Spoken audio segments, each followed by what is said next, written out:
as bandas estão muito online, né? E muitas vezes deixa um pouco de lado o offline, né? Então, é lembrar que existe um mundo lá fora, sabe?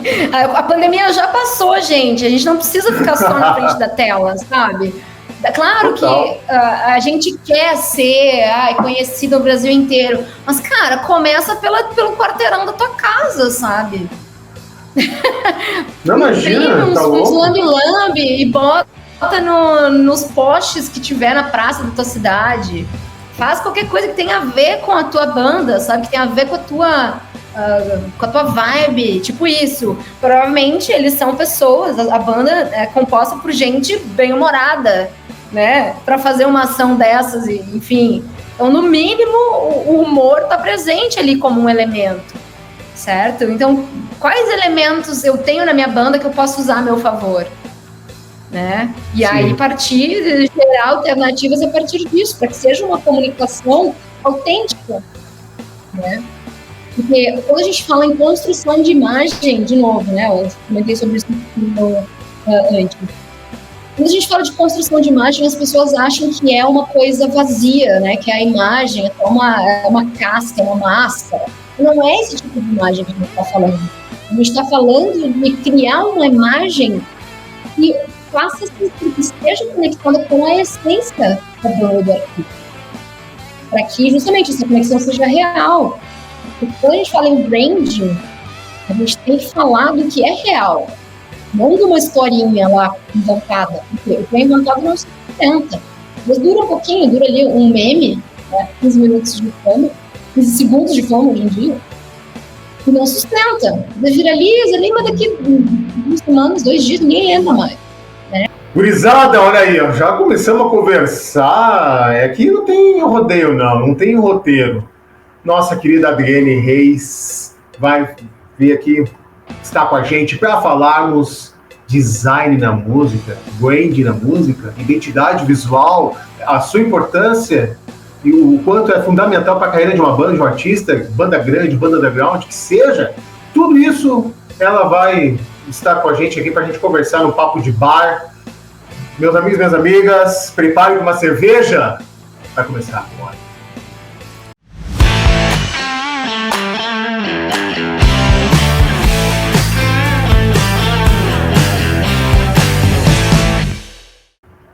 Gurizada, bem-vindos e bem-vindas aqui na Ponta da Agulha e com a presença da Adriane. Minha amiga, prazer ter você aqui com a gente, é a primeira vez aqui no nosso canal. Como é que tá você? Tudo bem? Demais, Cássio. Muito obrigada pelo convite. Um prazer sempre, né? E ter oportunidade de falar sobre isso, que é uma coisa do meu dia a dia, mas que realmente eu sei que tem um impacto, né, na vida das bandas, dos artistas aí. Então, que legal poder contar com vocês, né, com o canal, como esse espaço para a gente falar um pouquinho sobre tudo isso, né? Tem bastante pano para manga, assunto que não falta, né? Então, primeira coisa, muito, muito agradecida pelo convite, muito honrada. Imagina, nós que agradecemos a tua presença aqui. Não tem roteiro, não tem nada, nem sei que eu vou começar a perguntar aqui, então vai tudo naturalmente aqui, como um papo de bar entre amigos aqui, o que é o melhor de tudo. Adriane, de fato, assim, na lata, na tua visão, a importância da identidade visual de uma banda, de um artista para você? Com esses teus 12 anos de carreira que nós estávamos falando em off agora há pouco aqui, né? Antes de iniciar aqui. De toda a tua experiência acumulada nesses 12 anos, desde Santa Maria, onde você se criou, nasceu, estudou e é formada por lá em desenho industrial, e de lá para cá, com a tua carreira, junto com a tua empresa Design Per Music, qual a importância da identidade visual na carreira de um artista, de uma banda, e quanto isso é determinante para o futuro dela? Eu sou suspeita para falar, né? Porque eu dedico a minha vida à criação de identidades visuais, então para mim é elementar, né? Mas assim... É suspeita. Design, né? Eu sou suspeita. A identidade visual, o interessante de pensar a identidade para a música é que muitas vezes as pessoas vão enxergar uma manifestação visual antes de ouvir a música, né?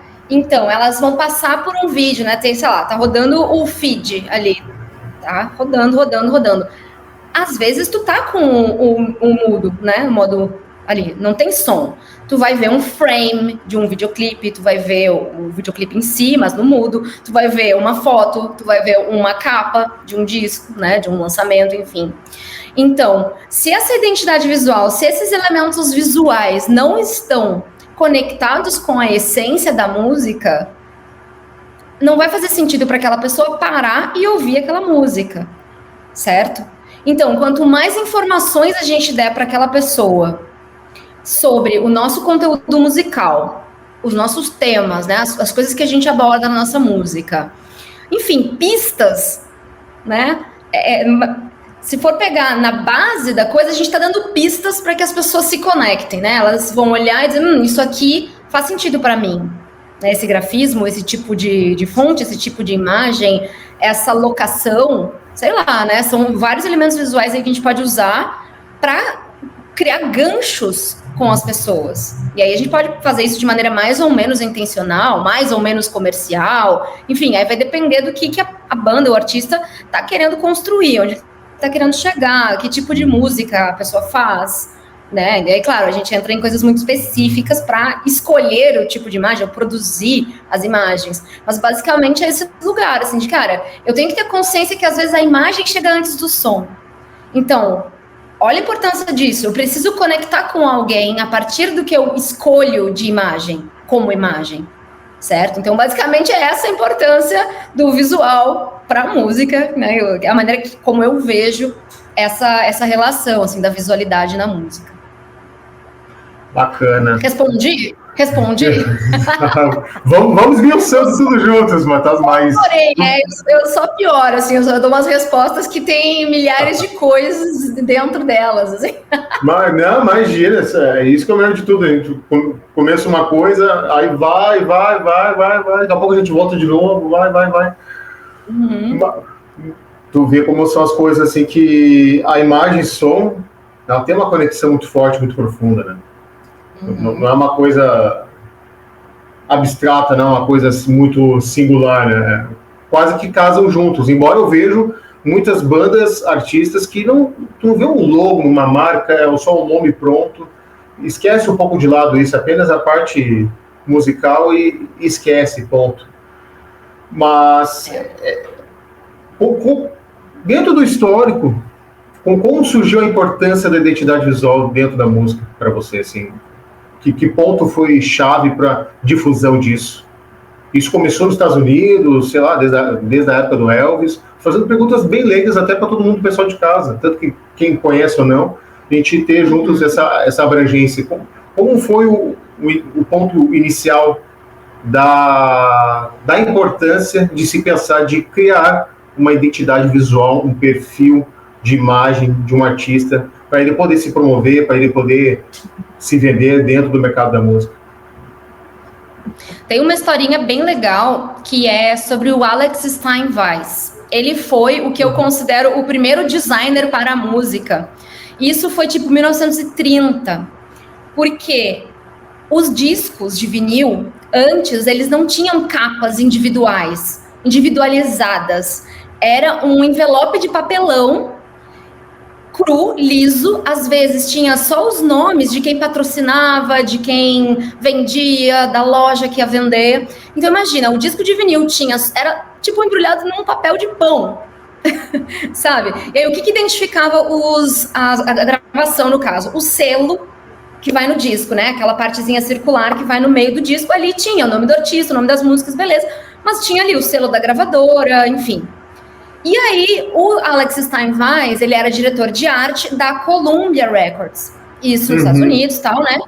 E aí, ele pensou assim, cara, e se a gente fizer uma arte gráfica para cada lançamento? Não, sair dessa coisa do papel de pão ali, do saco de papel craft, né? E aí, ele começou a fazer uma arte individual para cada disco, e aí todo mundo veio a loucura, né? Foi a loucura. As vendas dispararam, tipo, 800% em um trimestre, uma coisa assim. Nossa. E aí, nas próprias lojas, os donos, os lojistas e tal, começaram a separar umas prateleiras só para deixar as artes expostas. Ao invés de deixar os discos de ladinho, eles começavam a, né, posicionar os discos de frente para que as pessoas vissem as capas dos discos, sabe? Então, é mais ou menos por aí que a gente começa. Essa cara. É muito legal essa história, né? E aí tem livros, né, que compilam todas as artes que o Alex Steinweiss criou, e aí é muito bonito de ver, sabe? Esse retrato bem da época, assim, como eram as escolhas tipográficas, as escolhas visuais que ele fazia, e aí e como isso hoje é impensável não ter uma arte individual para cada lançamento, né? Claro que os formatos foram mudando, né? A gente tem ali, depois do disco, tem o CD, tem a fita cassete, tem, enfim, todos esses formatos. Mas a importância dessa capa foi acompanhando, né? Mesmo hoje a gente tem ali uma capinha minúscula no Spotify, que é um quadradinho, segue sendo um quadradinho, né? Isso que é interessante, as artes seguem sendo na dimensão ali um por um, seguindo essa ideia inicial das capas originais lá, que continham os discos, né? Então, começa por aí. E aí, claro, a gente tem vários desdobramentos, né? Não só da capa, mas figurino, a cenografia, o merchandising, né? Tudo vai como um desdobramento dessa identidade visual que começa lá atrás com essa escolha, né? Com essa sacada de criar uma arte individual para cada disco que o Alex Steinweiss teve. E eu adoro essa história, eu adoro, assim, conhecer o trabalho dele, para mim, foi muito emblemático, sabe? Porque isso foi na faculdade de design, eu estudava design em Santa Maria, design industrial. Até já incrementando, já que tu tocou no ponto, é até interessante, como é que veio o design para você na tua vida, especialmente da parte musical? Como te despertou isso para você, então, seguir a carreira de criação de designs para bandas e artistas? Como é que despertou essa paixão para você?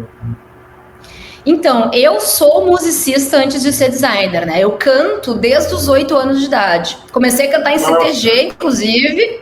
É mesmo? Que legal! Eu tinha 8 para 9 anos, eu comecei a cantar no CTG, né? Eu dançava no grupo e tal. Fui prenda do CTG, fui prenda da região e tal, uma pira, né? Quem vê hoje não imagina. Não, jamais imagina ele de prenda. Não, tem várias pessoas que falam isso, eu tenho que botar na internet uma fotinho minha de vestidinho, é ótimo. Tem que colocar isso, legal. Mas o lance todo é que, bom, eu comecei a cantar pequena, né? E aí fui estudar canto lírico depois, dos 13 aos 16 eu estudei canto lírico, e com 15, 16 eu entrei numa banda de rock. Conheci o famigerado rock and roll, né? E aí eu disse, cara, que loucura isso, né? Toda a vivência do rock and roll, de tocar, fazer show aqui, fazer show ali. A gente tocava, era uma banda cover na época, né? Cover de rock clássico, enfim, Creedence, Janis, Pink Floyd, LED. A gente tocava em encontro de moto, essa coisa toda. Hoje eu sou motociclista por essas experiências. Mas, e aí, cara, eu tava nesse lugar, 15 para 16 anos, 17, chegando a hora de escolher a faculdade, né? O curso, para fazer, enfim, o curso superior. E aí, quando eu estudava canto lírico, eu tinha vontade, né? Eu tava pensando, considerando fazer a faculdade, o bacharelado em canto lírico. Só que quando eu conheci o rock and roll, foi tudo por água abaixo. Eu disse, não, rock and roll é o rock and roll, não quero saber de ópera, eu quero rock and roll, e foi, né, aquela coisa louca. Maldito rock! Maldito rock, bicho, que coisa louca. E aí, nessa época, a minha irmã mais velha, que é ilustradora e artista visual, ela já fazia faculdade de design. E eu fui conhecendo os processos, né? Acompanhava ela fazendo os trabalhos em casa, estudar tipografia, teoria das cores, várias coisas legais, assim. Eu disse, cara, que massa isso, né? E aí juntou com essa pira de, cara, não vou fazer a faculdade de canto porque eu não me identifico mais com o canto lírico. E aí uma coisa juntou na outra, eu disse, cara, vou fazer design gráfico. Vou fazer design gráfico. E fiz design gráfico. Entrei, né, logo depois do terceiro ano, eu já entrei direto na faculdade de design. Só que aí, né, nessa época, eu já tinha parado com a banda e tal, estava um pouco afastada das práticas musicais. E aí, dentro da faculdade, eu tive uma oportunidade de fazer uma identidade visual para o Festival de Inverno de Vale Vêneto, que é um festival de música muito, muito incrível, lindo, que é promovido pelo Departamento de Música da UFSM. E, na ocasião, um professor meu estava gerindo um laboratório lá de design para os alunos terem contato com trabalhos reais, né? Demandas reais. E aí, eu fiz a identidade visual do Festival de Inverno. Eu não sei se tu conhece esse festival, que, enfim, quem estiver assistindo, conheça, porque é maravilhoso, é um festival que fica em Vale Vêneto, com uma cidadezinha desse tamanhinho, ali perto de Santa Maria. E aí a galera fica uma semana imersa nessa cidadezinha, fazendo oficinas de música, aí tem recitais, tem a Semana Italiana junto, então tem os jantares maravilhosos, muito vinho colonial. Enfim, que massa, e aí massa. surgiu essa... É muito legal. E aí surgiu essa situação, né, de criar a identidade visual de uma edição, a edição daquele ano, acho que era 2009. Foi 2009, eu estava na faculdade desde 2007. Foi 2009 que surgiu essa situação, né, de criar para o Festival de Inverno, e eu pensei, cara, olha só, dá para fazer... Na época eu não chamava assim, né, mas... Hoje, interpretando, eu devo ter pensado alguma coisa tipo, cara, olha só, dá para fazer design para música, né? Dá para criar coisas visuais para a música. Isso eu nem tinha pensado na capa do disco e tal. Quando eu tava na banda, antes de entrar na faculdade, eu fazia, assim, uns flyerzinhos, umas bobaginhas, né? As coisinhas daquele jeito muito amador e tal, mas também foi um... Sim, era o teu início, né? Então... E aí eu entendi que, olha, dá para fazer, tem um lugar aqui, né? Tem várias possibilidades. Aí eu comecei, em seguida, passei a fazer o meu TCC, né? Que foi sobre capas de disco. Foi aí que eu descobri o Alex Steinweiss, enfim. Bacana. E aí eu saquei que dava para fazer design para música, né? Mas eu fiquei... Depois disso, também não atuei como designer para música por um bom tempo. Tem um grande hiato aí nesse meio, né? E eu só voltei a fazer isso e com afinco mesmo, dedicação total, a partir de 2020, que foi quando eu lancei a Design Per Music mesmo, né? Então eu tinha um somatório de outros trabalhos feitos para música, mas com uma certa eventualidade só, né? Fiz para festivais, fiz outras capas de disco esporádicas, assim, mas eu fui sacar que dava para fazer full time, e isso também depois que eu fiz uma especialização em música, que foi um curso aqui em São Paulo já, né, na Faculdade Santa Marcelina, que era uma especialização em teoria, história e prática de rock. E aí eu fiz esse curso, é um curso de especialização mesmo, lato sensu, né, 2 anos, 1 ano e meio mais ou menos, quase 2 anos, e ali eu tive uma disciplina muito maneira sobre linguagem visual do rock.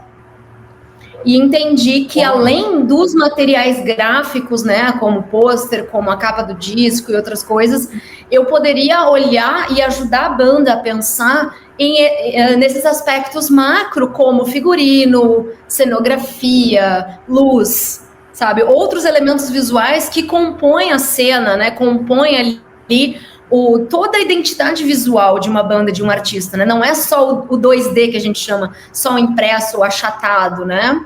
Tem o videoclipe, tem a roupa, tem o merchandising, tem um monte de coisa, e tudo é visual. Tudo é identidade visual, se a gente quiser assim interpretar e assim gerenciar, né? Porque, agora falando de branding, né? Branding, o que é? É uma gestão. O branding, ele tá no ING ali, no ING, né? Porque é um fazendo, ele é um processo. O branding está sempre em construção. Não é uma coisa que fez, acabou, deu, né? Então, a gente está sempre revisando os pontos de contato que a gente manifesta. E aí, esses pontos de contato são todas essas coisas, essas manifestações que a gente pode escolher colocar no mundo, né? E aí, fazer isso de uma forma estratégica, pensando justamente na essência daquela banda, daquele artista e tal. Ó, já misturei os assuntos, né? Não, tá nada, tá ótimo. Mas basicamente foi assim que eu tive essa sacada, né? De conseguir uma brecha para dedicar ao trabalho de design e mais recentemente de comunicação, especificamente para bandas. E também por eu, enquanto artista, enquanto membra de uma banda e artista solo, entendi que tem um monte de dificuldade que a gente passa, não tem ninguém para ajudar, né? Tu sente que as bandas estão muito perdidas hoje? Em termos de criação, de postura visual, tanto de figurino, de visualmente, tanto nas capas de discos, ou uma logo ou não. Como é que tu percebe isso atualmente? Tanto os grandes e os que não são reconhecidos nacionalmente, internacionalmente, do underground. Como é que percebe o comportamento das bandas diante da preocupação delas com a identidade delas? Depende um pouco do nicho, sabe? Mas uma coisa do nicho, assim, do gênero musical, depende, às vezes, da localização. Assim, eu tô falando de um lugar muito sudeste aqui, que é onde eu tô, né? Eu tô principalmente inserida no rock, o que eu tô observando mais, banda de rock, alternativo, um pouquinho de MPB, a nova MPB, né? Um pouco de música, acho que mais música alternativa. Então, assim, pega também uma galera que tem, às vezes, um capital menor para investir em processos de comunicação, né? Então, tem vários fatores, assim, que a gente precisa levar em conta antes de falar disso. Por quê?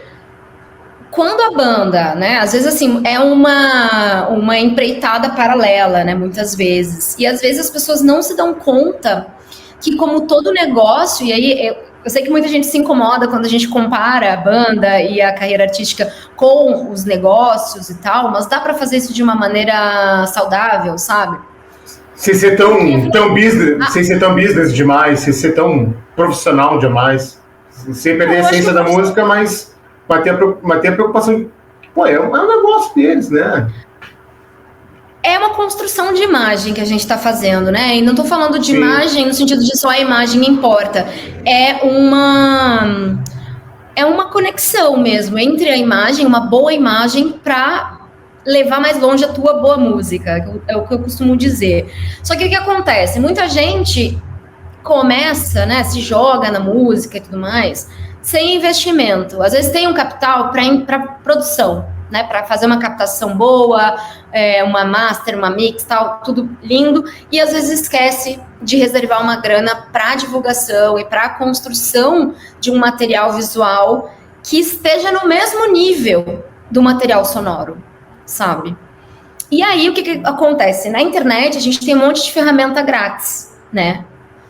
E aí a galera vai, e é uma coisa assim, todo mundo acha que é designer, porque consegue abrir um Canva e fazer uma parada, porque consegue abrir um Photoshop e inventar uma moda, sabe? Só que o buraco é mais embaixo, na real, né? Muito mais. É bem complexo, eu diria, né? Então, pensar uma imagem, uma criação, poxa, vai muito além, né? Como você falou, tu mergulha no universo da banda para poder elaborar, traduzir isso, né? Pois é, então tem alguns processos assim que as bandas, às vezes por inexperiência e tal, né, por não entender como é o processo de comunicação, enfim, não sabem nem para onde olhar para criar uma imagem, sabe? E aí vão muito pela moda, pelas coisas que estão fáceis, pelas coisas que estão disponíveis online, e aí fica uma coisa que não tem nada a ver com a essência daquela banda, com a música daquele artista, sabe? Então a gente enfrenta esse problema onde, por ter acesso fácil a esses, enfim, ferramentas de criação, as pessoas acham que é o suficiente, sabe? E ao mesmo tempo, tem gente que manda muito bem, saca? Tem gente que bate o olho, por exemplo, num trabalho de alguma outra artista visual e sabe que aquela tela, que aquela ilustração, que, enfim, aquele grafismo tem a ver demais com a sua música e usa aquela arte como uma capa e tá tudo bem, sabe? Então a gente não tem uma coisa muito exata, né? Não é uma ciência exata. A gente tem variáveis absurdas, assim, nessa seara, porque justamente temos, enfim, esses desafios, né? De muita ferramenta grátis, muita coisa, as pessoas não ter grana para investir, às vezes, num processo de comunicação mais elaborado. Então vira uma sopa, uma salada, e aí é isso, né? Muita gente começa fazendo do jeito que dá, como pode, e contrata um profissional depois, né, para aprimorar a sua imagem, para gerir, para, enfim, ajustar as coisas ali, as arestas e tal, né? Sim. Então a gente vê de tudo. Gente que começa muito bem, depois a grana acaba, não consegue fazer outras coisas. Então tem muitas situações diferentes, sabe, Cássio? Sim. Então... Mas o lance cara, vai longe a coisa, é impressionante, né? Agora, vamos fazer uma brincadeira assim que vem na tua cabeça. Eu separei os discos aqui depois e a gente citar um exemplo. Até podemos começar agora. Por exemplo. Então, análise gráfica ao vivo, vamos lá. Análise gráfica ao vivo aqui, ó. Vamos usar a da Adriele aqui. Por exemplo, assim, eu peguei vários aqui. Por exemplo, a marca que é muito famosa aqui, Iron Maiden, esses traços, esses riscos, ele marcou de uma maneira que está em todos os discos. Sim. Está em todos, marcou. Como tu vê, por exemplo, por que essa marca, essa letra exatamente, de fato, olhando agora de cara, e que vem na sua cabeça de primeiro, porque essa marca é forte. É uma imagem forte que impacta. Primeiro, pelo tempo de exposição. Essa banda existe há quanto tempo? 30 anos? 35 anos? Mais? Vai mais. Mais, né? Imagina, essa marca já bateu na cara da gente muitas décadas. Então, ela é tipo a boquinha lá, o símbolo dos Rolling Stones. A gente sabe que é Rolling Stones e tem a importância que tem, porque uma coisa está colada à outra, o significado está colado à imagem. Porque é tanto tempo que aquilo foi repetindo, e a gente sabe o que significa Rolling Stones. A banda que tá né, os caras estão fazendo esse rock há 110 anos, foram muito importantes, foram muito marcantes, sempre revolucionários, etc, etc. Mesma coisa o Iron, né? Então, o Iron foi uma banda muito protagonista, muito importante ali no metal, né? De 70 para 80, depois dos anos 80. Então, uma banda que quebrou paradigmas, que explodiu o metal pelo mundo, enfim, né?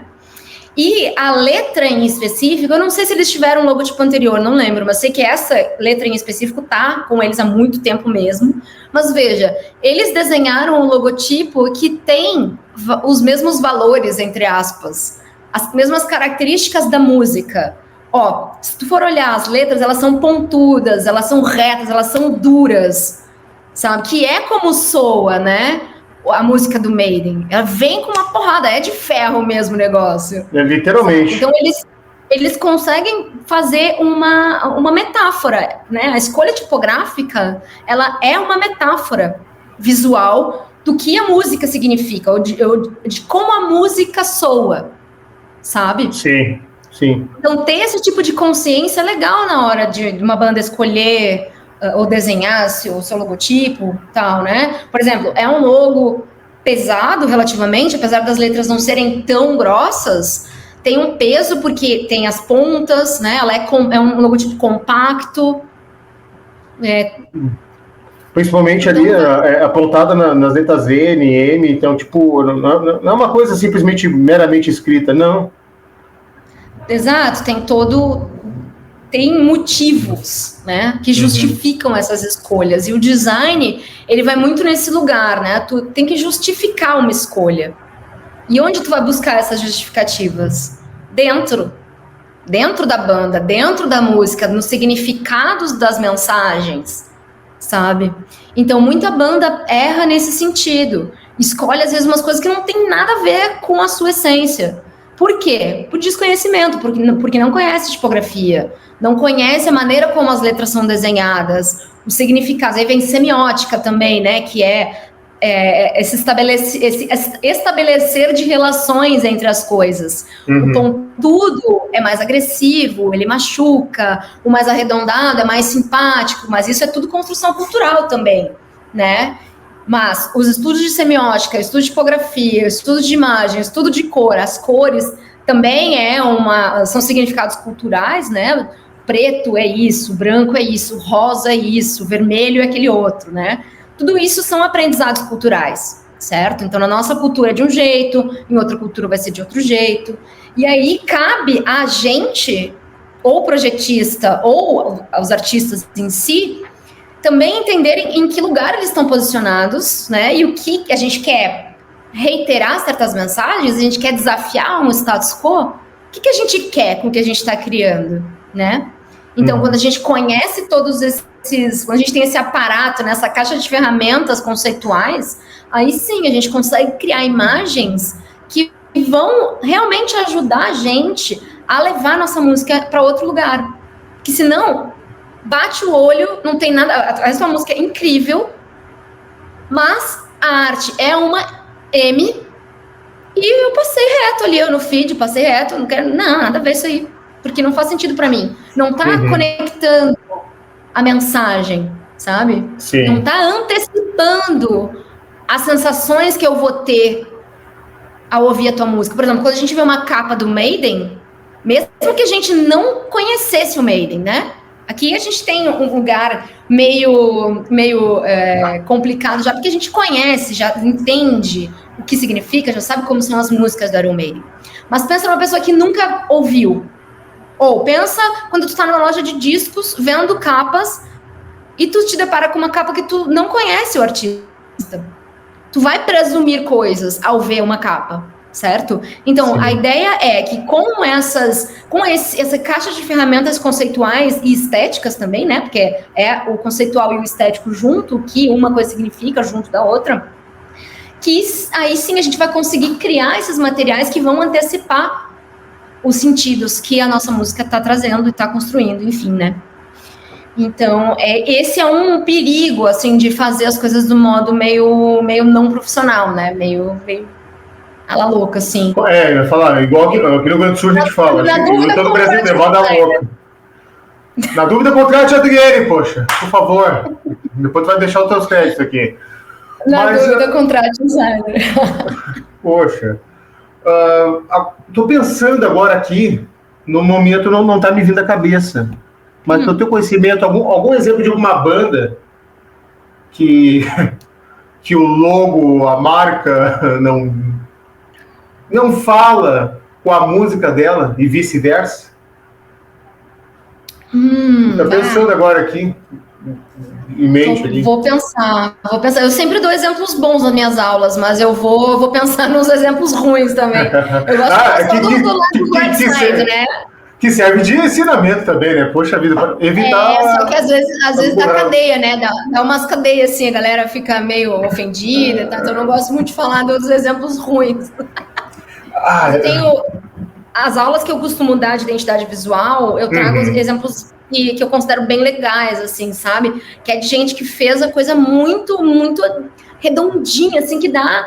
É prazeroso de ver o material, porque tá tudo muito encaixadinho, sabe? Tem uma banda que eu gosto muito, que chama Colônia Cratera.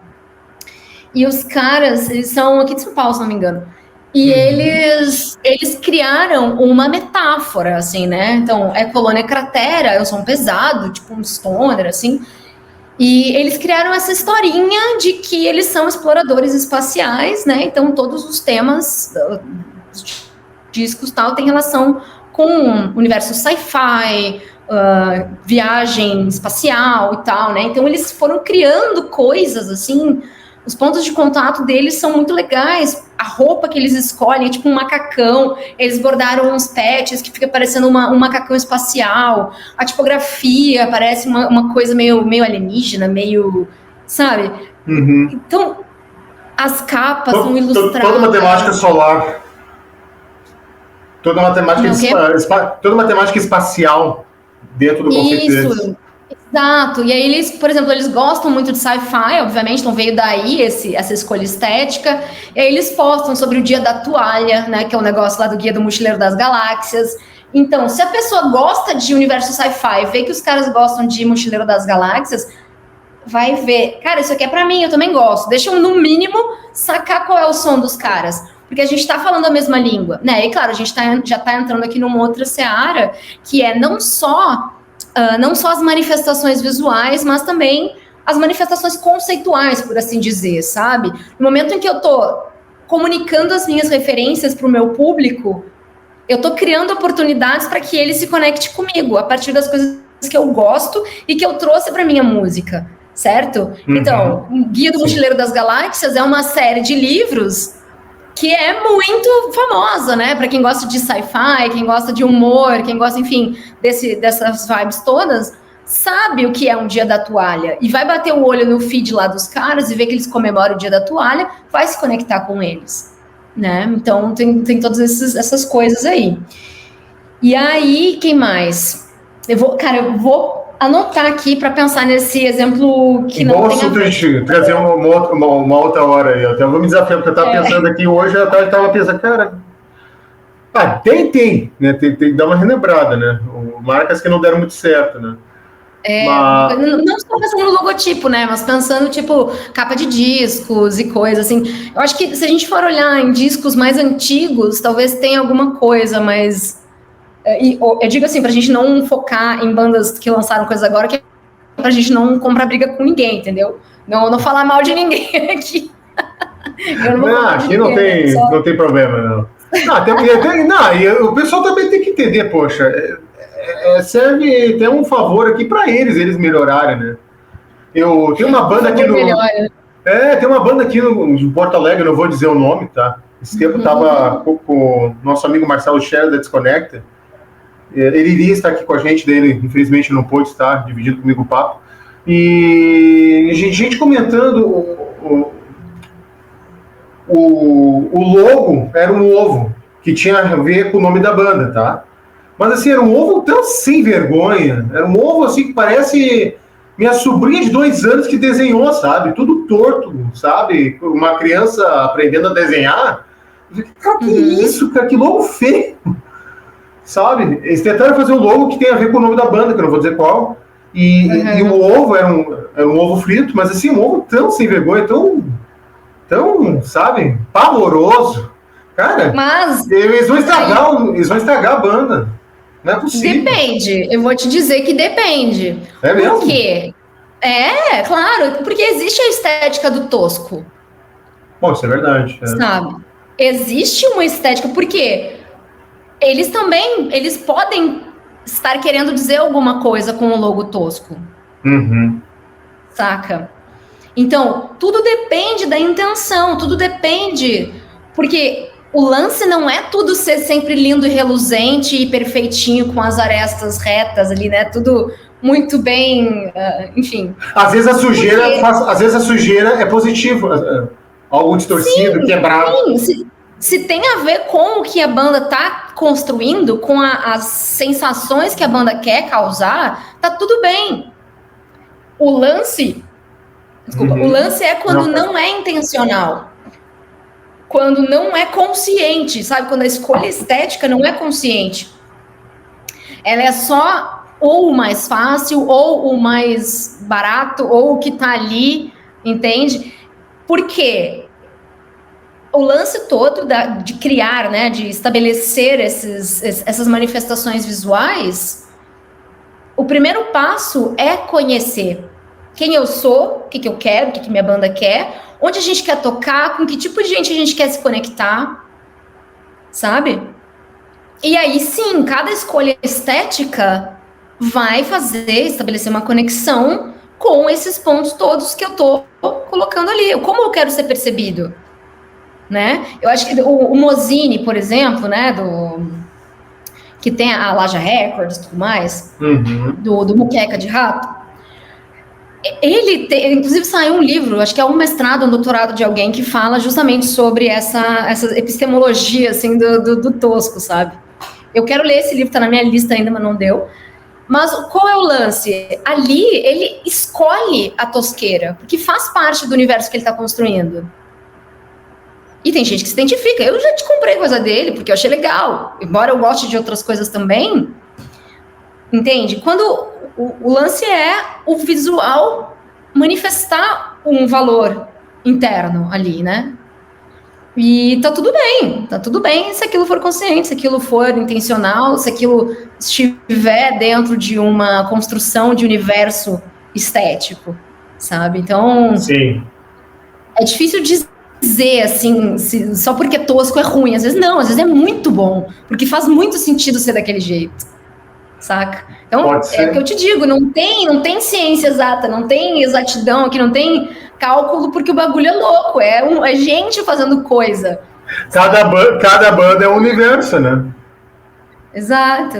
Então, às vezes aquilo ali me impactou, achei tudo bem, o ovo tem a ver com o nome da banda e tal, e eu achei, daí tu falou essa questão, essa outra visão, às vezes o tosco é atraente, tem a ver com a proposta do bando, meu som é tosco, sei lá, a gente toca mal e tá tudo bem, e é um louco qualquer ali, entende? Tem que parte normalmente de uma análise mais ampla, sabe? Que estejam em análise outros elementos também, não só aquela forma isolada. Claro, se ela estiver sozinha no mundo, dá para dizer se é bom, se é ruim, mas aí vai depender do que eu acho pessoalmente só, né? Do meu senso estético. E aqui a gente está falando de um universo expandido, né? Uma coisa que não está isolada no mundo. Ela está dentro de um contexto. Sim. Isso que é legal de pensar, né? Na hora de criar e de analisar essas coisas, assim. Um outro exemplo, que isso aqui é muito clássico, mas assim, parece uma coisa tão simples, mas ele é tão forte e determinou de vez assim, para a história da banda e até da música pop mundial em todos os tempos. É o logo dos Beatles. Esse formato dessa letra é sensacional, saca? E eu não sei como explicar assim, agora exatamente, mas tu olha, apresenta uma força. Por exemplo, a letra B grande, o T, né, que tem esses traços aqui, ó, grandes, o próprio D, o The Beatles, aqui por cima. Como é que tu enxerga aqui, este logo aqui, o que tu percebe? Eu não sei a origem, quando eles passaram a usar essa tipografia em específico e tal, sabe?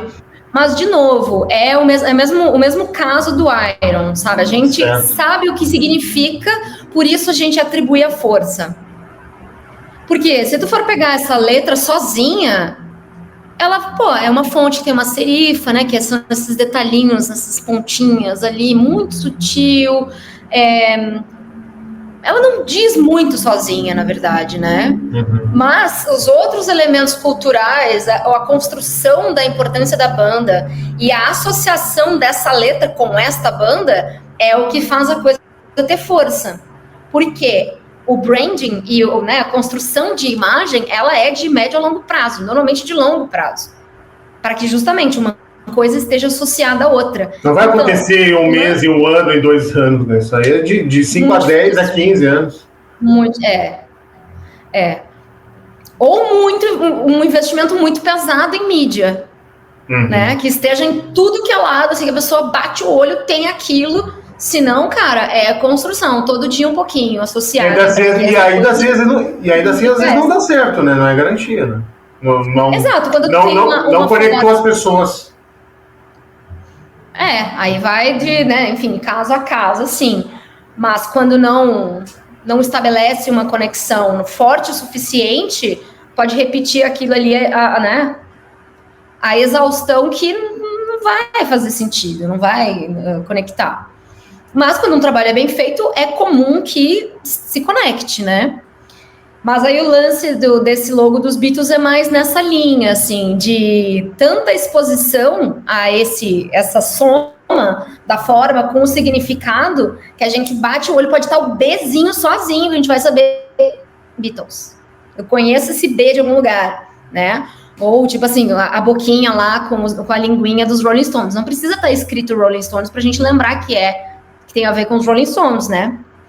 Porque eles bateram tanto nessa tecla, né? Martelaram tanto isso que a gente nem precisa. Vem, claro, outros casos de branding tradicional de marcas, tipo Nike, Adidas, que com o tempo retiraram o seu nome.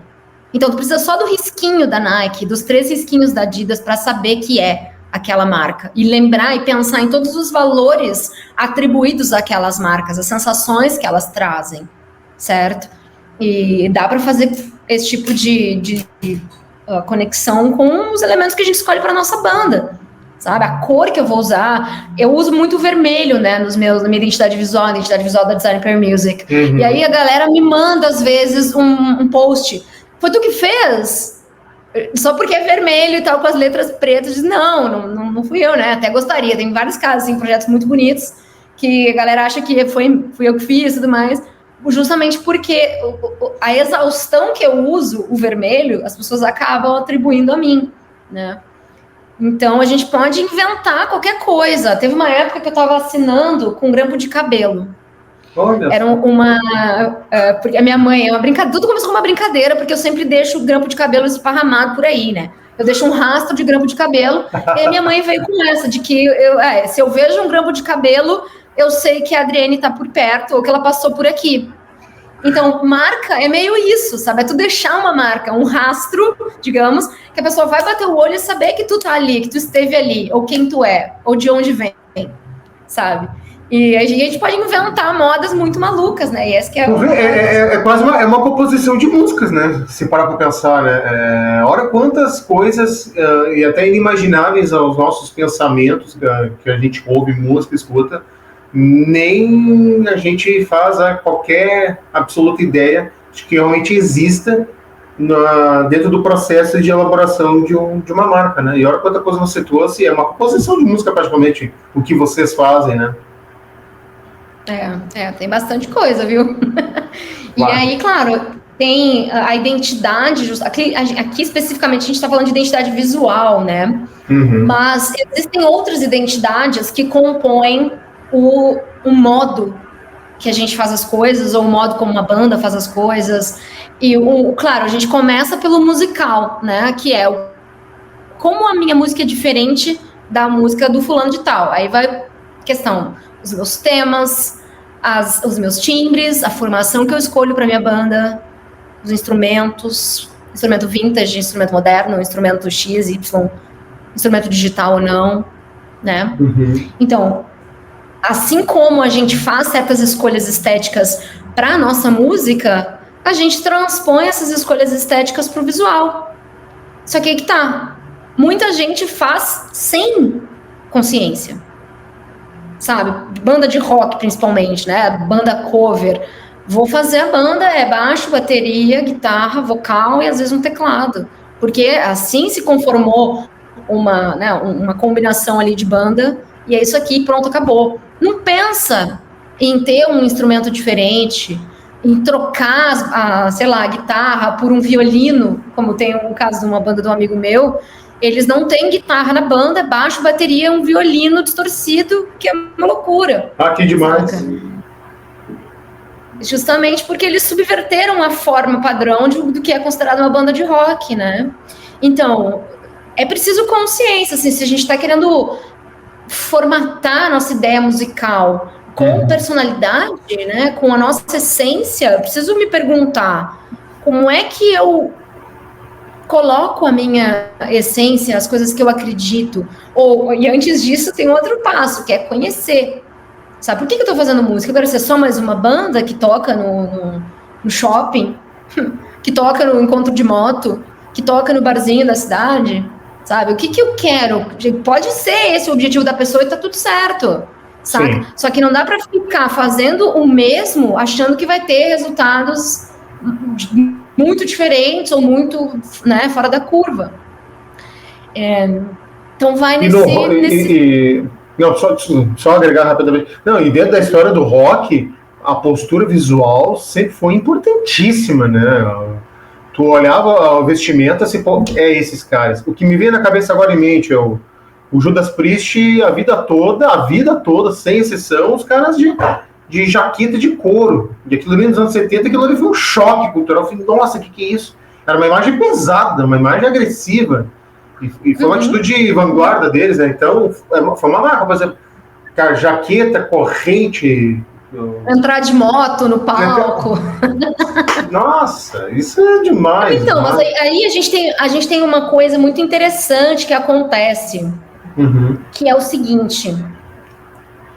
Uma coisa, quando ela acontece pela primeira vez, ela causa um choque. E depois, por exemplo, o Jimi Hendrix, quando botou fogo na guitarra, nossa, aquilo foi uma loucura, né? Essa primeira coisa causa esse choque, causa essa ruptura. Só que depois, essa coisa é repetida. E conforme ela vai se repetindo, ela deixa de causar o mesmo impacto que ela causou no início, da primeira vez que ela foi apresentada, digamos assim. E aí, o que as bandas de rock fazem? Repetem fórmula de como se parecer uma banda de rock. Porque já vem um modelo do que é ser uma banda de rock, porque foi repetido a exaustão. Década após década, as bandas cover, né? Replicando uma imagem que foi construída pelas bandas autorais, né? As grandes bandas aí e tal. Acham que aquilo funciona. 20, 30 anos depois. E não funciona. Por quê? Porque aquilo já está vazio de significado. Já não causa o impacto. Já está demasiado, já deu utilidade, já foi explorado. Exato, esvaziou completamente, sabe? Não, tanto que eu vejo em casas de show, casas de rock principalmente, né? Bar de rock, melhor falando. Bar de rock, tem a banda cover X tocando. Cara, as pessoas não estão nem aí pro show. Cara, assim, ó, tirando um ou outro tributo, sei lá, que seja muito, muito bem feito, maravilhoso e tal, sei lá. No geral, as bandas estão fazendo o mesmo repertório, tentando imitar os originais. E aí, tu vê a atitude do público, é a mesma coisa também, é equivalente. Eu não tô nem aí pra banda. Sabe? Não impactou, é mais um. É mais um. Saca? Então, pode ser que aquilo esteja bom para a banda que tá lá em cima fazendo, sabe? Tudo vai depender do que a banda quer. Eu não tô aqui para julgar, dizer, não, as bandas não podem, as bandas têm que fazer isso, aquilo. Não é isso, sabe? Mas é por aí que o processo de branding começa. É saber o que eu quero para mim. O que eu quero como musicista, como banda, como artista. Fazer cover? Pode ser. Para fazer cover, eu posso ir por esse caminho. Posso fazer versão.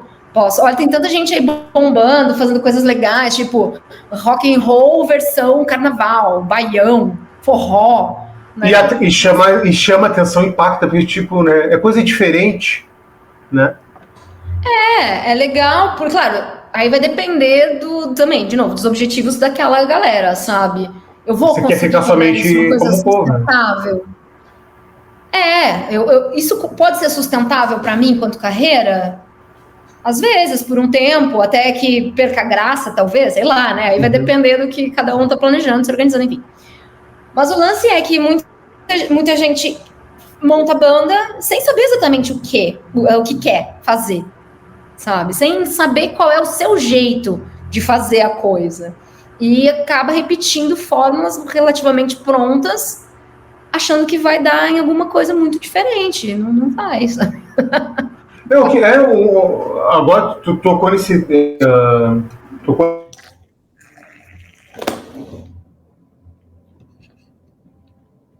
essencialíssimo em todo o Brasil, é Overdrive, que é um casal que fazem versões da música pop internacional de forma diferente. Eles nos seus apartamentos são dois multi-instrumentistas, mas tu tocou no ponto. Tornou uma marca. Eles conseguiram criar uma marca, estabelecer. Tu ouve e é o Overdrive. Então o pessoal que não sabe, põe aí no Instagram, no YouTube, Overdrive. É Overdrive Duo. É um casal e tocam instrumentos, fazem versões desconcertantes assim, da música internacional. Um exemplo de maneiras de poder criar uma banda cover e ao mesmo tempo ter um um formato próprio de se expressar das canções do artista que eles homenageiam, né? Que eles fazem deixar uma marca, né? Porque marca, quando a gente fala, ela não é só o logotipo, né? O jeitinho de assinar. Mas no palco também, muitas vezes, a performance.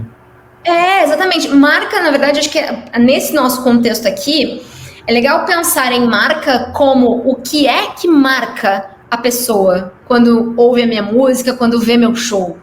Porque aí a gente está falando de N possibilidades que vão fazer aquele público, aquele futuro fã, espera-se, lembrar de ti, lembrar da tua música, lembrar do teu show. Quais são os elementos distintivos que eu posso usar para deixar a minha marca na memória daquela pessoa e no coração daquela pessoa, saca? É porque eu usei uma coisa diferente no palco? É a minha performance? São as cores, a iluminação do meu show, a cenografia? Sei lá, a maneira emotiva como eu converso com as pessoas quando eu tô no palco, sabe? Então aí vai de todas as manifestações que as pessoas do front ali, né, vocalistas, guitarristas, enfim, como constrói aquela manifestação artística, sabe? E como é que eu posso, a partir do que eu sei fazer, de como eu me posiciono no mundo, quais são as minhas características que podem marcar uma pessoa? E aí, quando eu tenho consciência das minhas forças, né, dos meus atributos mais marcantes, eu uso isso a meu favor, a favor da minha carreira artística e tal, sabe? Às vezes eu não sou uma grande cantora, mas eu sou uma ótima entertainer, digamos assim, né? Eu engajo o meu público, eu converso, e aí é legal, as pessoas gostam de estar no meu show, porque eu sou simpática, sei lá, porque a gente cria ali um ambiente gostoso de estar. Não sei, entende? Tô dando uns exemplos aqui só pra gente passar a imaginar o que as pessoas podem construir como essa coisa que marca o público, né? Eu posso, sei lá, a minha marca distintiva é que eu crio, quando eu tô no palco, um ambiente onírico. As pessoas se sentem viajando na maionese. Sei lá, entende? Então, é só para despertar essa atenção para esse lugar de intencionalidade das coisas, sabe? E aí, quando eu falo intencionalidade, não é com o intuito de forçar a barra, porque forçação de barra a gente vê de longe, fica chato, né? Mas o lance é eu conhecer justamente o que é natural para mim, para minha banda, enfim, para o contexto que a gente está criando e usar essas fortalezas a favor da nossa construção artística. E aí, quando a gente toma consciência de certas coisas, a gente vê também coisas que não estão bem alinhadas, sabe? Por exemplo, isso, como é que eu vou criar um ambiente X ou Y se a minha formação é igual? O que eu vou ter que fazer aqui? Né, se minha formação de banda é igual a todas as outras bandas. Eu tenho, sei lá, algum virtuose na banda? Eu tenho... Sei lá, então a gente vai atrás desses elementos que nos tornam diferentes, né? Nos tornam únicos. E aí usar todos os outros aparatos, todas as outras ferramentas a favor dessa distinção, de criar esse lugar de distinção, né? Para marcar o público que vai no teu show, que ouve tua música, que vê o teu Instagram, enfim. O exemplo... Nossa, já foi 1 hora? Meu Deus, passa rápido.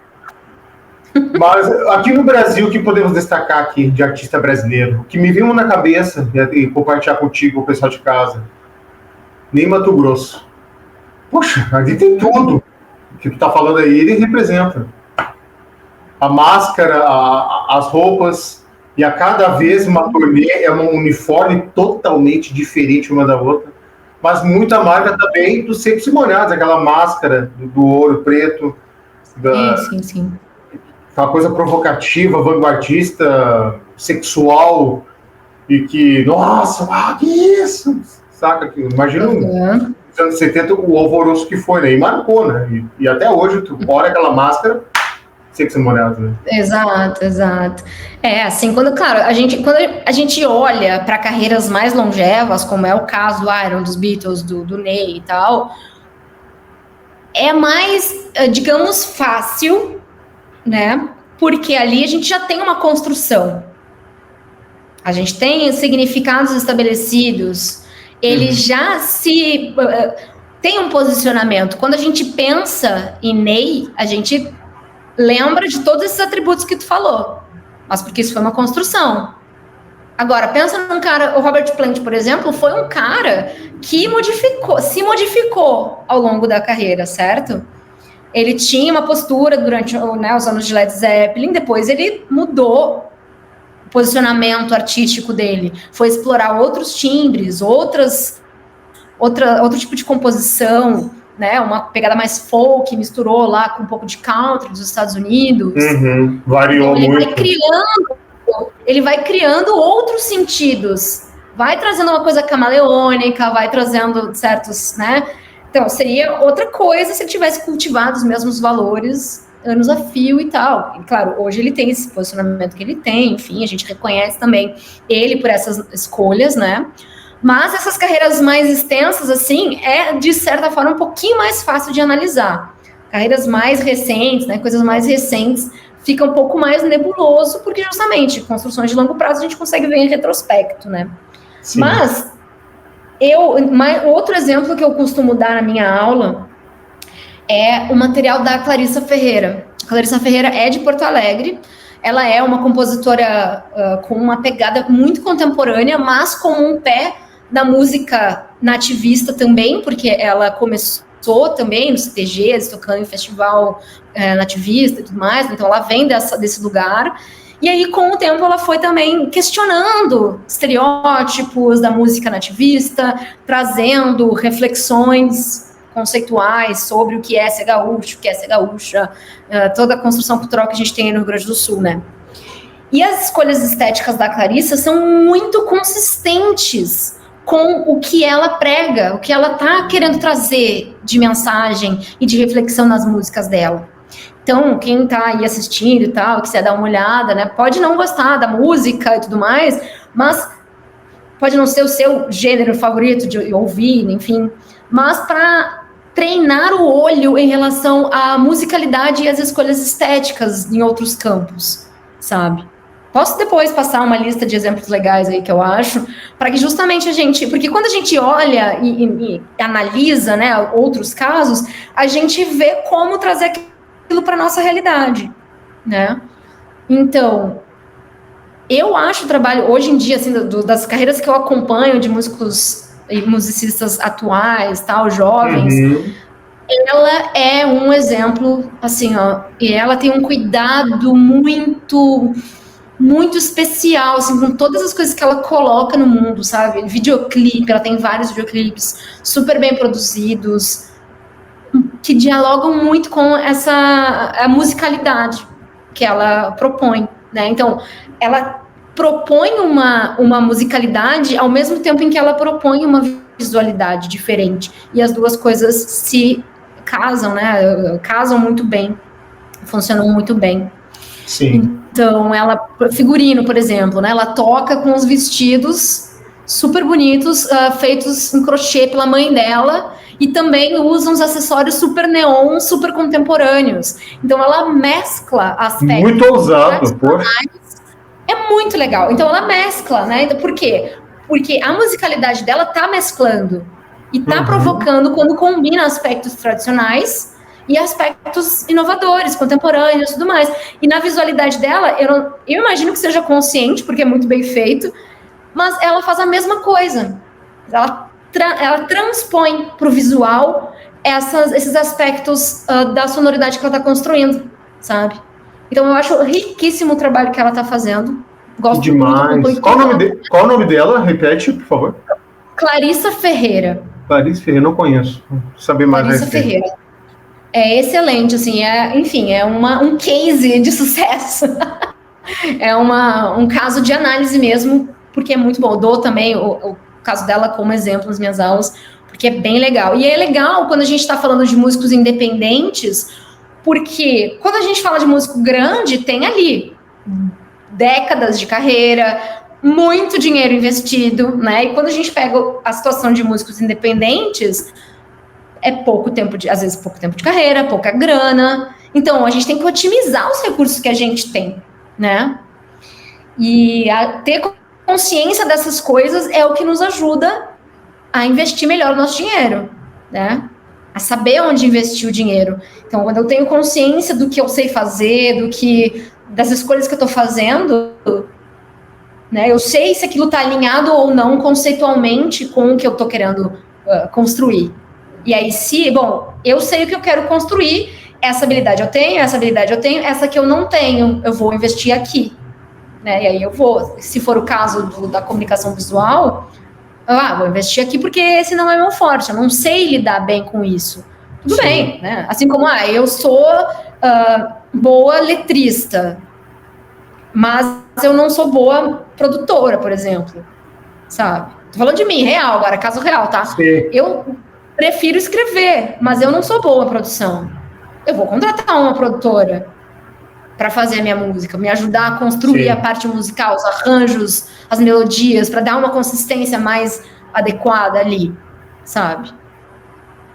Então, eu tenho que ter consciência dessas coisas para gerir a minha carreira da melhor forma, né? Para construir, para materializar a minha visão artística. Acho que esse é o lance, né?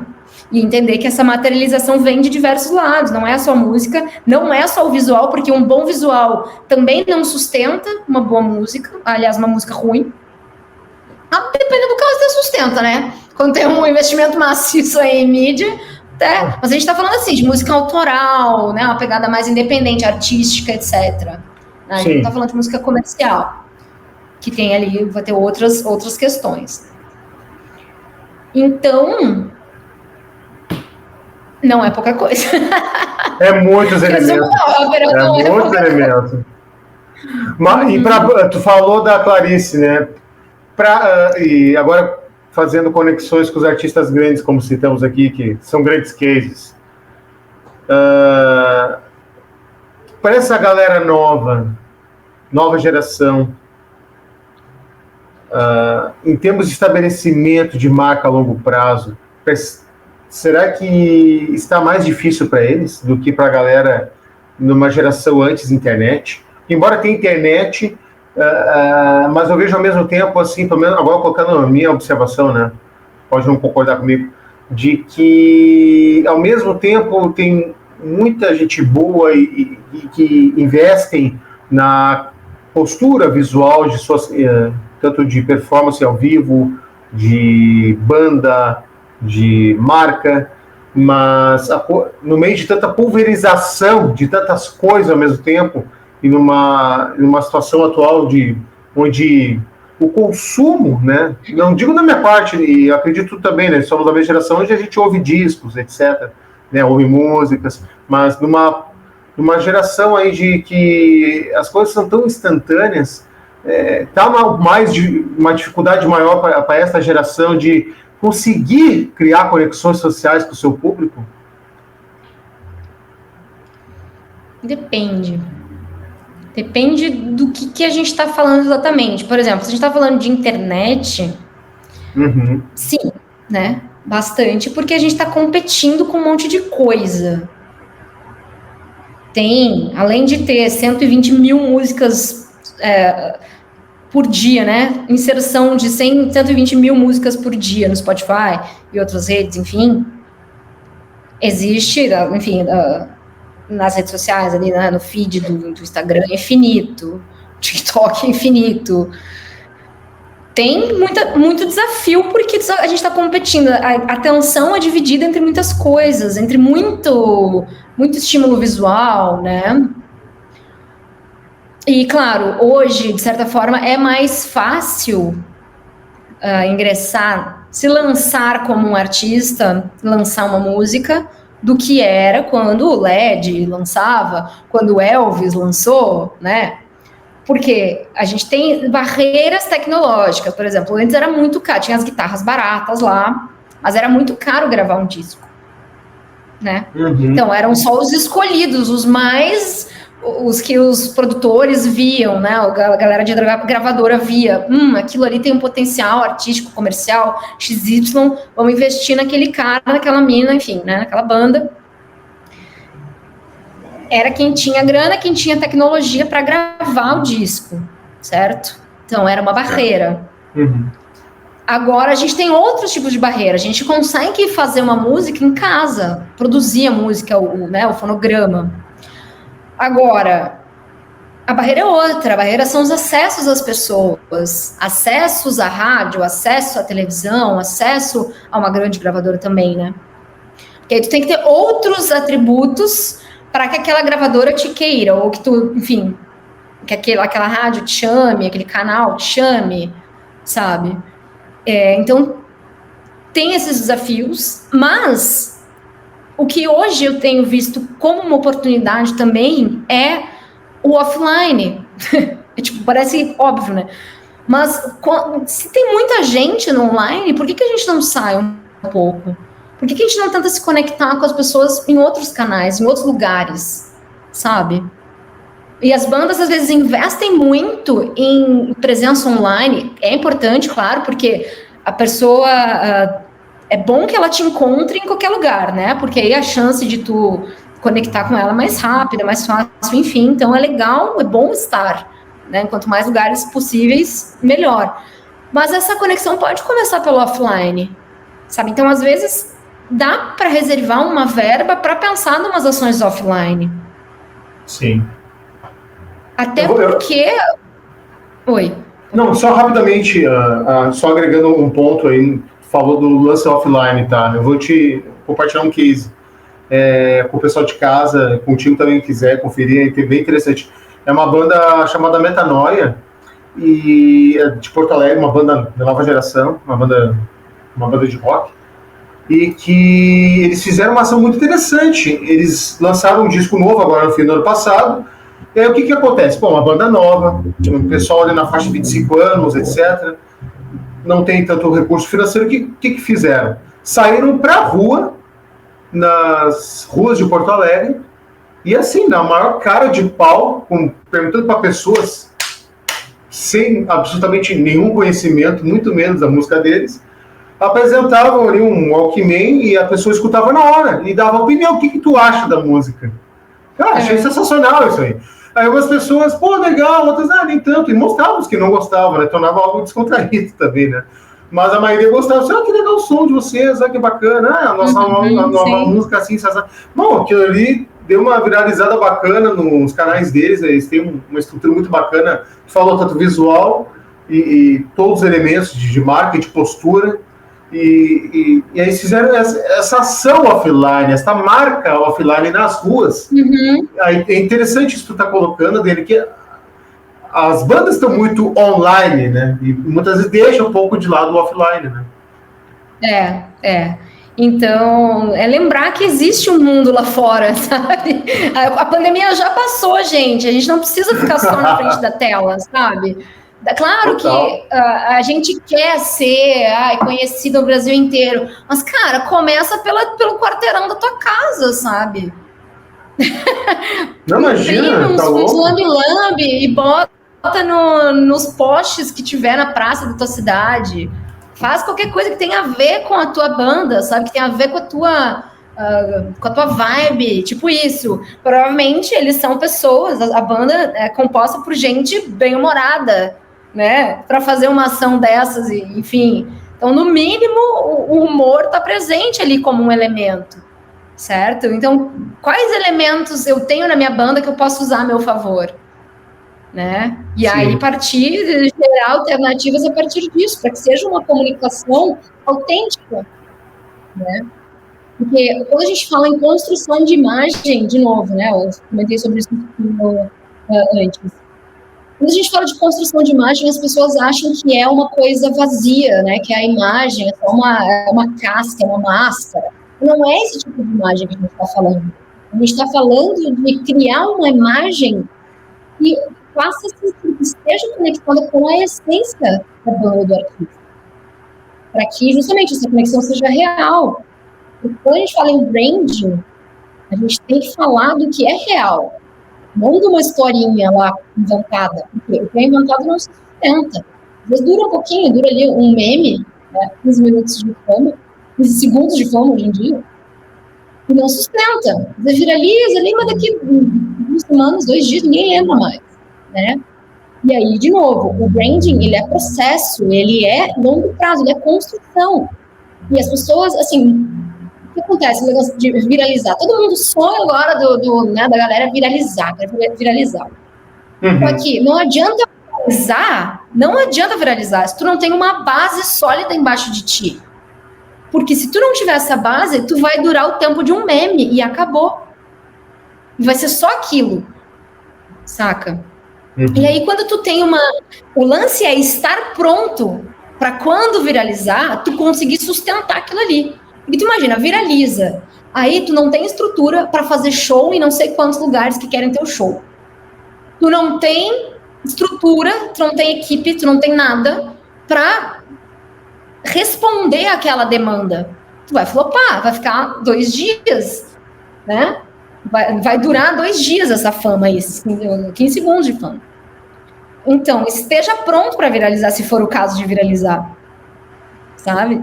E aí, sim, a partir do meme, a partir da viralização, construir, usar aquilo como um degrau para outras coisas. Não tem nenhum problema em viralizar, sabe? Mas o viralizar apenas em si não pode ser o objetivo final das bandas.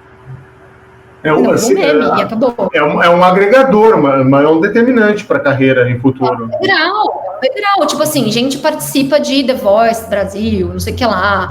Usa aquilo como degrau, tá tudo bem usar. Não é um problema. Eu participei, gente, eu me mudei para São Paulo porque eu passei numa seletiva do The Voice. Mas eu não tinha estrutura para aquilo, eu não tinha tempo de palco, ou preparação, enfim, para sustentar aquilo. Tanto que eu fui 2 seletivas e não avancei. Mas tem gente que está preparada para usar aquilo como degrau, para ampliar a visibilidade do seu trabalho, sabe? Não é um problema. Quando aquilo está sendo feito com consciência e usado, né, sendo usado a favor ali toda essa construção que a galera tá enxergando e trabalhando, enfim, e desenhando aí, sabe? Mas, enfim, tudo isso para falar, saiam das telas, né? Nem que seja uma coisa assim, tipo, eu vou fazer uma ação, eu vou filmar e vai virar um produto digital também, um Reels, um negócio, uns stories e tal. Ótimo, tudo bem. Mas sai um pouco das telas, né?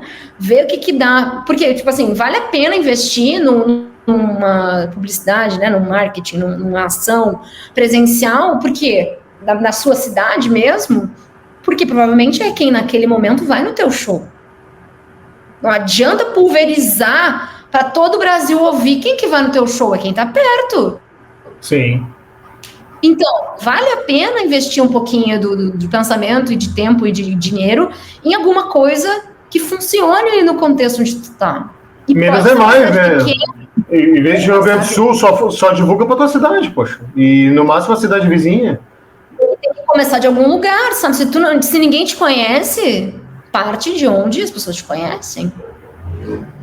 Sim. Se é, tipo assim, eu tô na faculdade, cara, eu vou criar alguma coisa na minha faculdade, porque é onde as pessoas vão se juntar, sei lá, na hora de almoço da faculdade, na saída da faculdade, sei lá, inventar alguma moda, né? Tocar na rua, tocar aqui em São Paulo, por exemplo, tem a Paulista aberta nos fins de semana. Aos domingos, eles fecham para os carros, as pessoas podem andar na rua ali, né? Agora tem mais regras, parece que tem que se inscrever para, enfim, montar as ali, né? Trazer os instrumentos e tal. Mas é uma ação offline, sabe?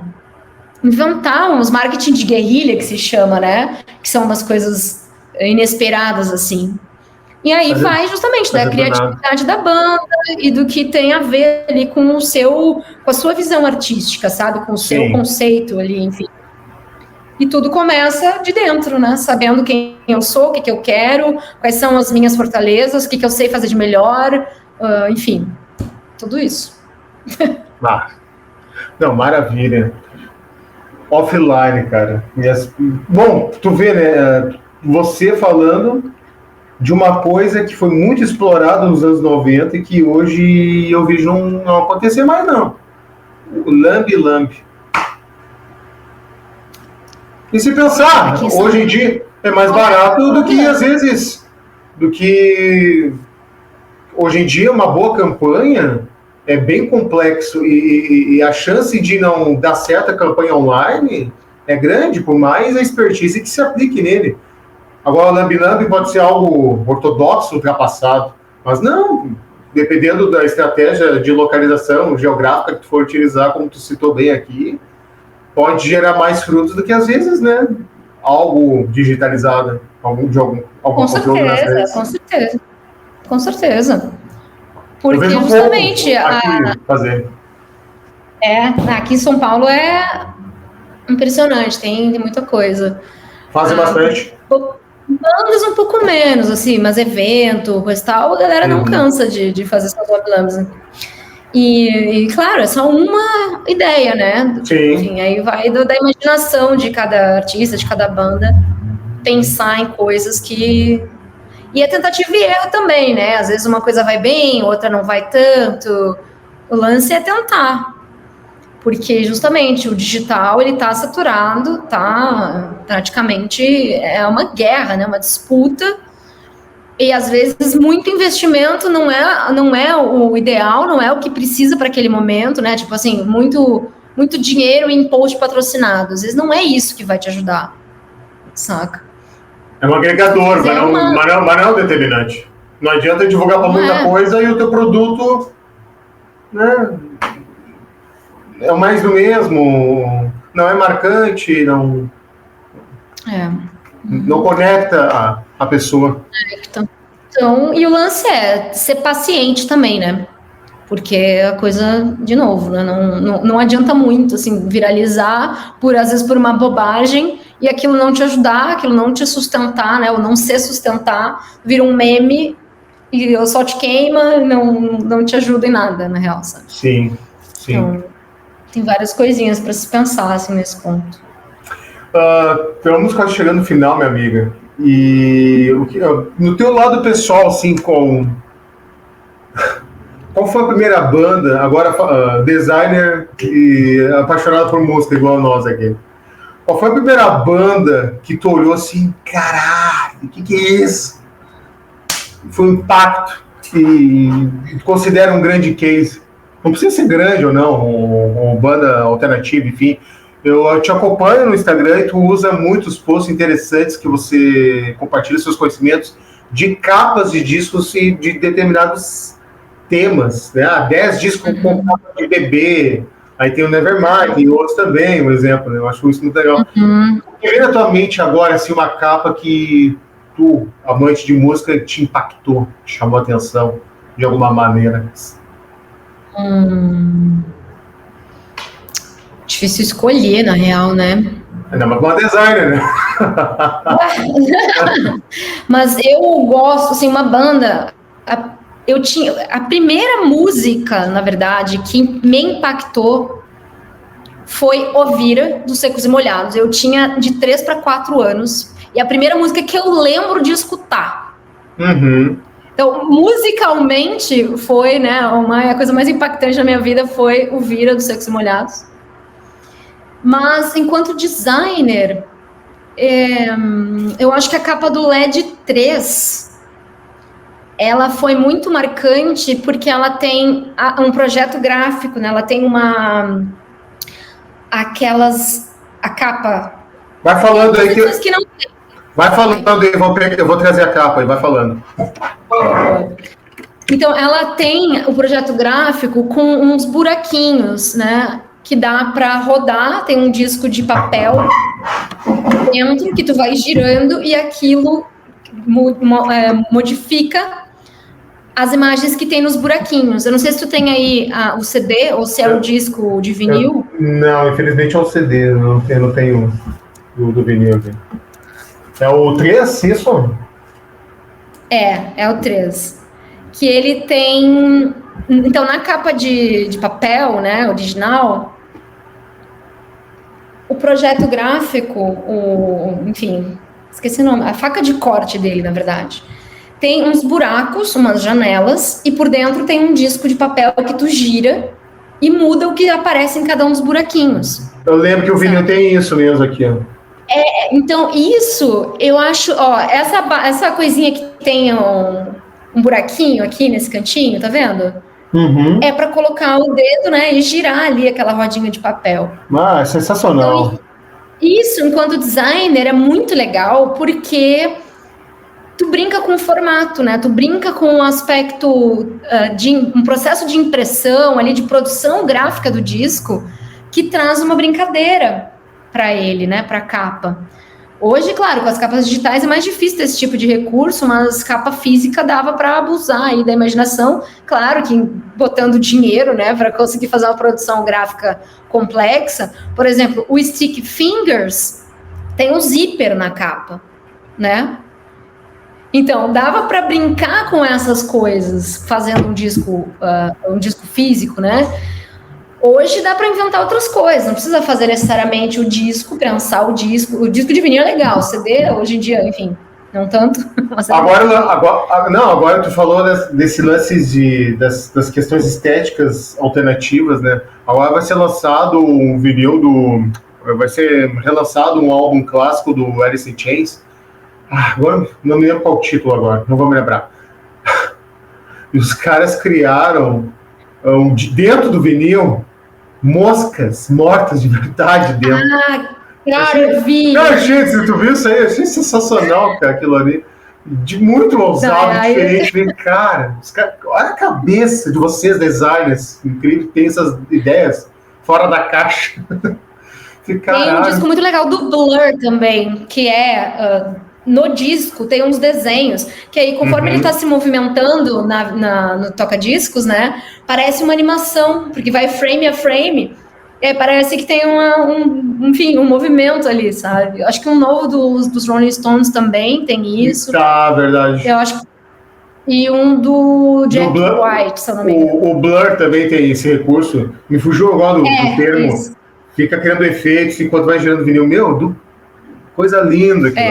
Isso é bem legal, assim, então, quando a gente pensa, né, em projetos gráficos impressos e coisas tangíveis, assim, dá para inventar umas motos bem legais também, né, coisas que se montam, coisas... Tem uma capa que ela se dobra e tem uma agulha, então tu transforma a capa do disco num toca-discos, umas coisas muito malucas, assim, então dá para inventar umas coisas bem legais. O outro Alice, o Alice Cooper, nos anos 70, lançou um vinil e era edição limitada.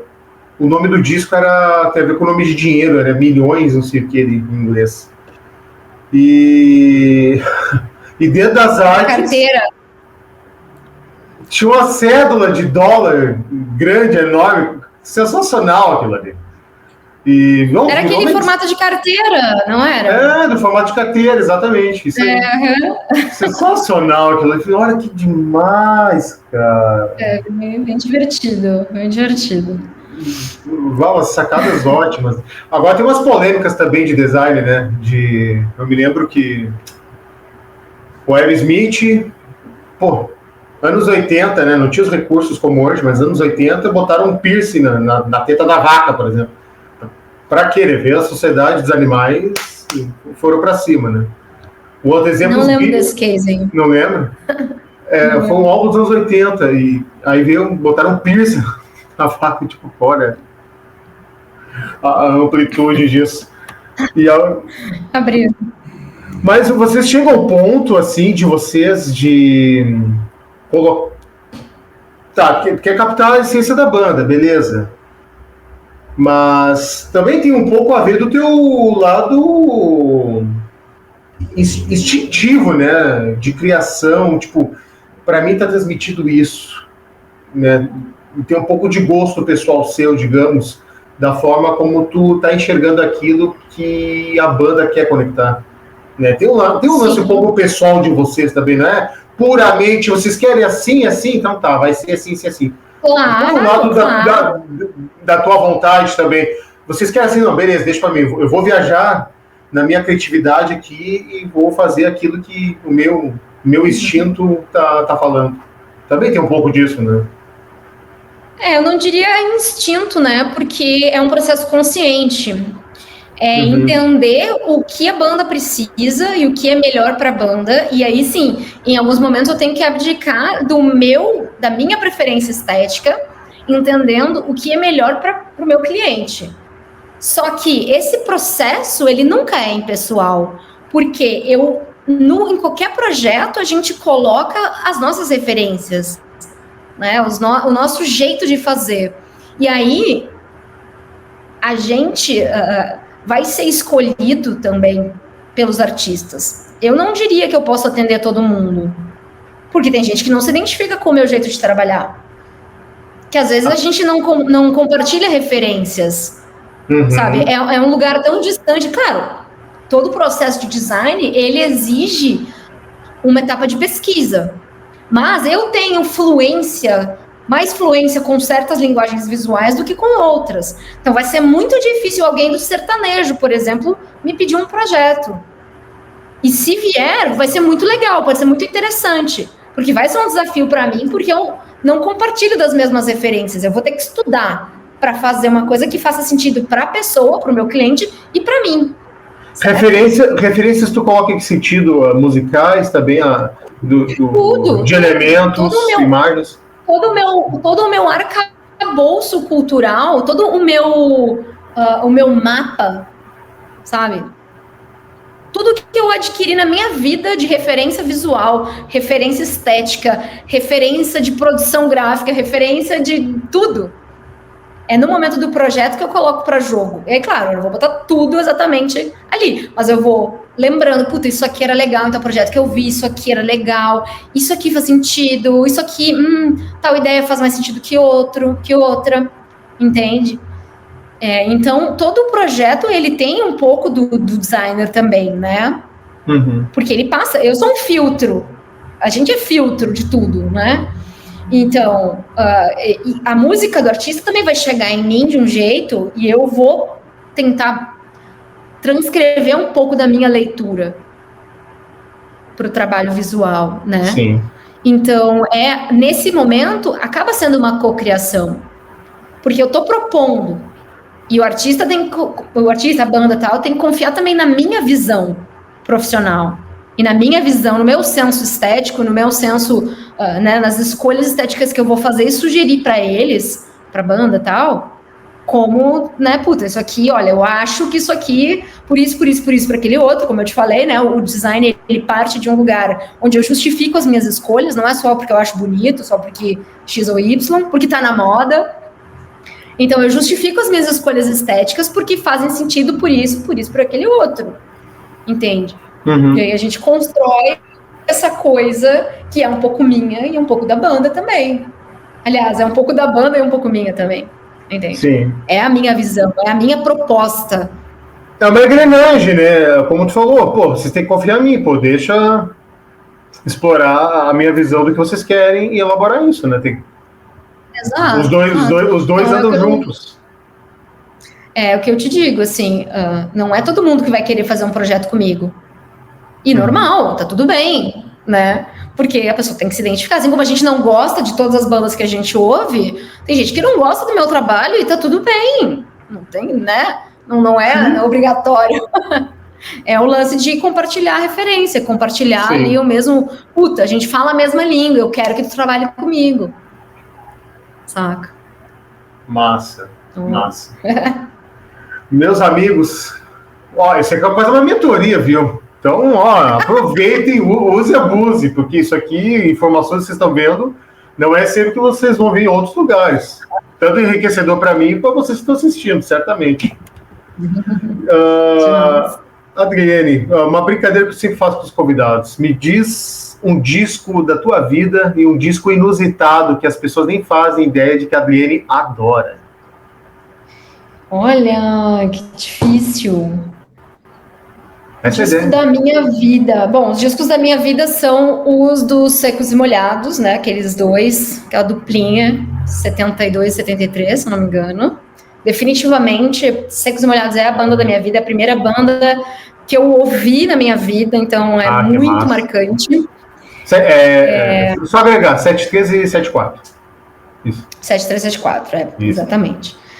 E, deixa eu ver, um disco inusitado.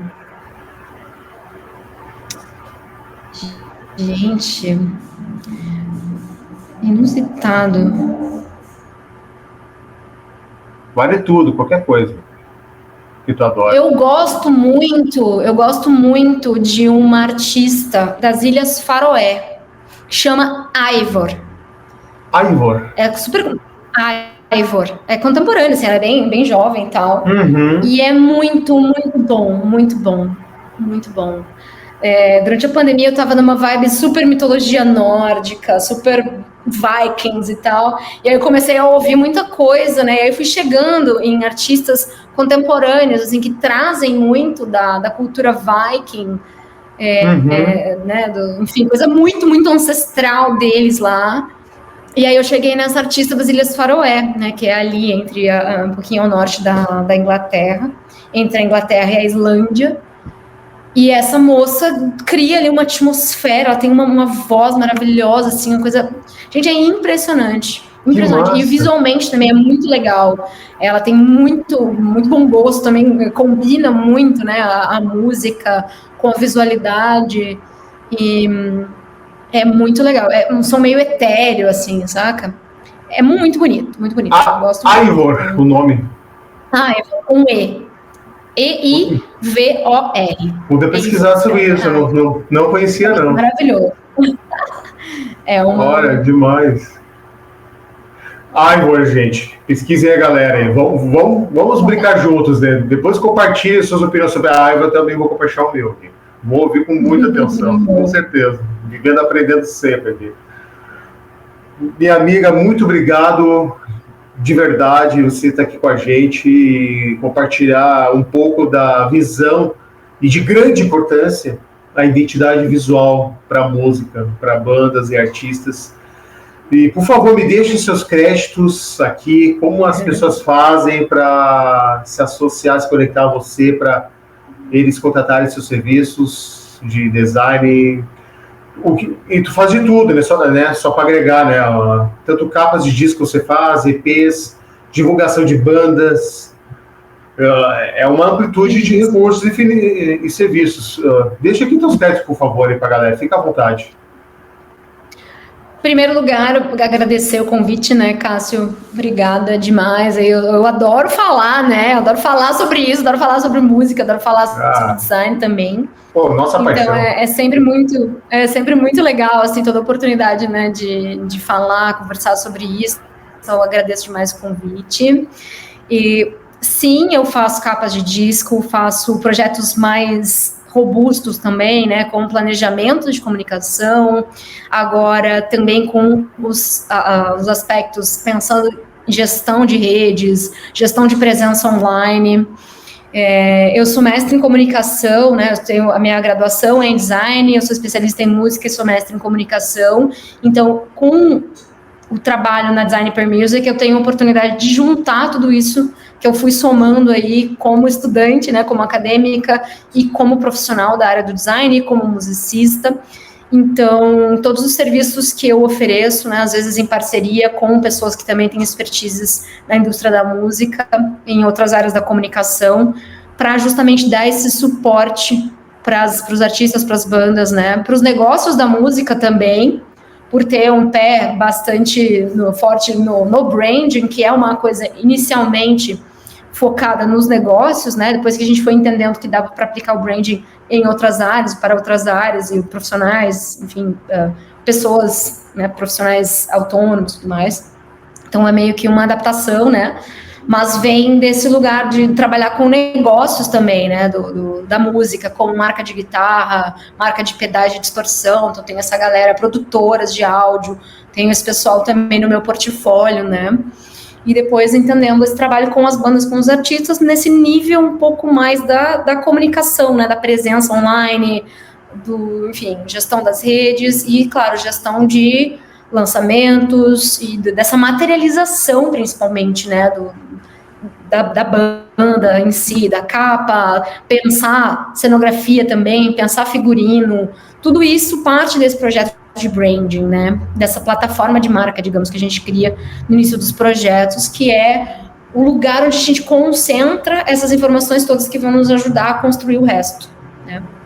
E os meus contatos, então, no Instagram, né, @designpermusic, o site designpermusic.com e a partir desses 2 lugares, vocês conseguem falar comigo no e-mail, no WhatsApp, e eu estou à disposição. É uma coisa que eu faço com muito amor, muito carinho, porque eu acredito que as pessoas podem viver de música de uma maneira sustentável e sem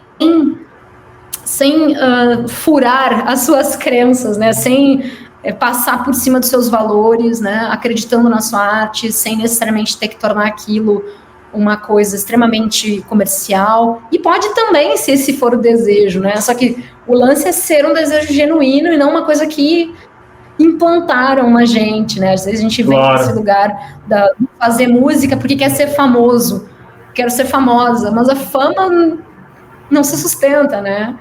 Então, só agregar uma coisa que você mesmo escreveu no teu Instagram, que eu achei demais, um post em relação à questão ali da lembrança triste que indiretamente você passou, que tu perdeu amigos, foi na tragédia da Botkiss, que tu traduziu um termo muito interessante para a música, né? Um ecossistema, e não uma indústria.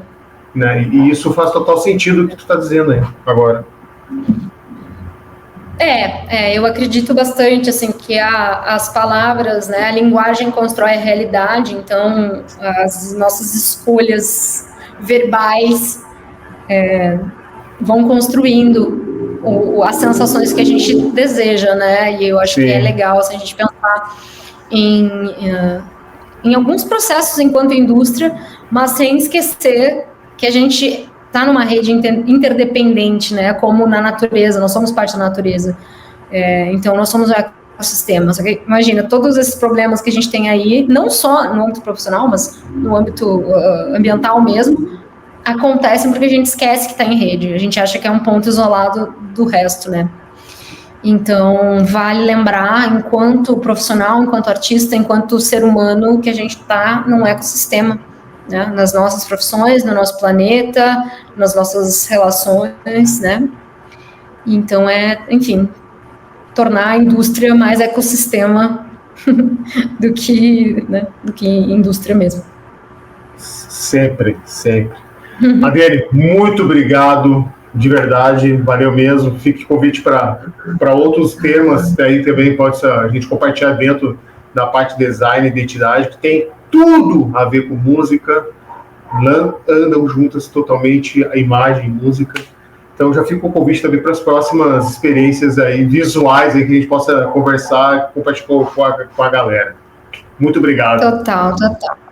Obrigada, eu que agradeço, um privilégio estar aqui contigo, espero que a galera desfrute aí do nosso papo e aprenda, enfim, né, coisas, e leve coisas úteis consigo, para suas carreiras, para suas bandas.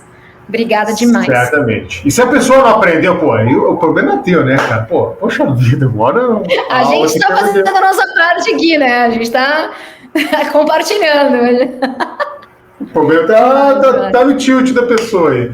Meus amigos e minhas amigas, não esqueça, inscreva-se no nosso canal, ativa o sininho para não perder nenhuma novidade, para os próximos papos incríveis como aqui tivemos com a nossa querida Adriane Reis, designer per music, identidade visual na música. Beleza? Até a próxima, um grande abraço. Valeu!